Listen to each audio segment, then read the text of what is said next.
খেলমাটিত ৰণাংগন যুযুধান আৰক্ষী প্ৰতিবাদকাৰী পুনৰ বতৰদ্ৰোৱা কাণ্ড সদৃশ পৰিৱেশ আৰক্ষীৰ জিম্মাত আসামীৰ মৃত্যুক কেন্দ্ৰ কৰি উত্তপ্ত লখিমপুৰ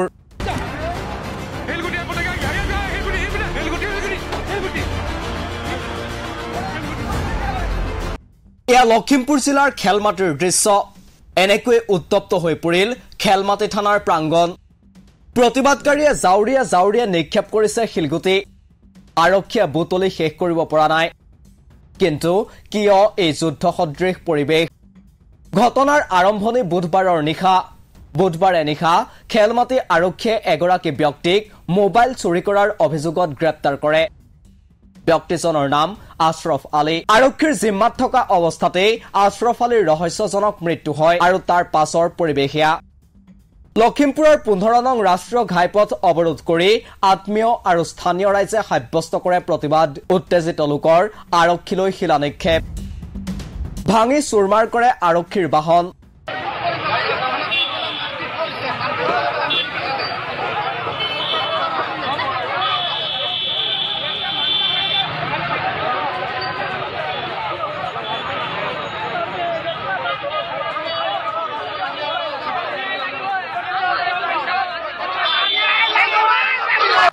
এজন সুস্থ সবল ব্যক্তিক আৰক্ষীয়ে হত্যা কৰাৰ অভিযোগ প্ৰতিবাদকাৰীৰ ক্ষোভিত পৰিয়ালৰ লোকে মৃত আশৰাফ আলীৰ মৰণোত্তৰ পৰীক্ষা কৰা মৃতদেহ সঞ্জি লবলৈও অস্বীকাৰ কৰে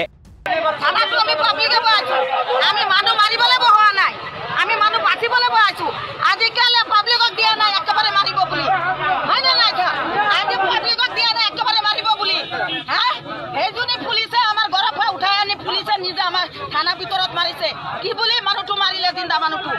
এটো কেতিয়াও নহব হেতে আনিছে 2-3 সাত মাৰিছে কোৰ্টত হাজিৰ কৰা কোৰ্টৰ শাস্তি দিব হেতে শাস্তি কোনো উপলক নাই মেন কথা হেতে থানাত যে পুলিচে তো মেন কথা জুৱাৰ পাৰমিশন দি দিছে স্যাৰ গম পায় না জুৱা খেলা এভৰিথিং জুৱা খেলা পাৰমিশন দিয়ে হেতু বুলি জুৱাটো পাৰমিশন দিছে একলমতা দুলমতা আপোনাৰ জুৱাটো পাৰমিশন দিলে আজিকালি গাঁৱকে চুৰ হয় ডকাত হয় মানুহলে ডাকছ বেচিলে কেলে লয় জুৱা খেলা পৰে লয় স্যাৰ জুৱা খেলা পাৰমিশন হেতু দিছে আপোনাৰ ধৰক এটা বাইকত ডাবল যাব যদি হেলমেট থাকে থাকিলে ৰহা যোনতে আপোনাৰ বাকি যাৰটা হি মোবাইলটো লৈছিল তাত দেখালে আনি পালে হয় বেলেগৰ পৰা তেওঁ লৈছিল তেওঁ লোনটো সময়ত মোবাইলটো কি এজনৰ পৰা লৈছে বুলি আঙুলি দেখাই দিলে তেওঁ ছাৰ কি কৰিলে গোটেই কেইজনক উঠাই লৈ গুচি আহিলে আনাৰ পিছত ৰাতি ছাৰে কি কৰিলে নাজানো কিন্তু তেওঁ আমি পাইছোঁ যে খবৰ তেওঁ বোলে ইণ্টিকাল হৈছে মানে তেওঁ মৰিছে বুলি তেওঁ যিয়ে কৰিছে যিয়ে নহয় কিন্তু তেওঁতো থানাৰ ভিতৰত মাৰিব নোৱাৰে ন এইটো অধিকাৰ আছে জানো এজন চুৰে যেনিবা এজন চুৰহে কৰিছে তেওঁতো মাৰাৰ কৰা নাই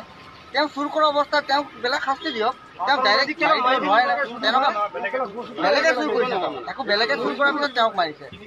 ঘটনা সন্দৰ্ভত লখিমপুৰ জিলাৰ আৰক্ষী অধীক্ষকে খেলমাটি থানাৰ এএছআই দীপাংকৰ চাংমাইক ৰিজাৰ্ভ ক্লোজ কৰে লগতে দুগৰাকী কনিষ্টবলৰ বিৰুদ্ধেও গ্ৰহণ কৰা হৈছে শাস্তিমূলক ব্যৱস্থা এফালে কেবাগৰাকীও প্ৰতিবাদকাৰীক শিলগুটি নিক্ষেপ কৰাৰ অভিযোগত আটক কৰিছে আৰক্ষীয়ে মন কৰিবলগীয়া যে আৰক্ষীৰ জিম্মাত আসামীৰ মৃত্যুৰ ঘটনা এয়াই অসমত প্ৰথম নহয় ইয়াৰ পূৰ্বেও বহুবাৰ সংঘটিত হৈছে এনে ঘটনা আনকি আৰক্ষীয়ে এনকাউণ্টাৰৰ এটা নতুন পেটাৰ্ণ সৃষ্টি কৰি জিম্মাত থকা লোকক হত্যা কৰি আহিছে বুলিও অভিযোগ উত্থাপন হৈ আহিছে যাৰ বাবে নিন্দিত হ'বলগীয়া হৈছে অসম আৰক্ষী ইয়াকে লৈ উচ্চতম ন্যায়ালয়ত গোচৰ চলি থকা সময়ত পুনৰ অসমত সংঘটিত এই ঘটনাই অসম আৰক্ষীৰ বৰ্বৰতা পুনৰ এবাৰ প্ৰমাণিত কৰিলে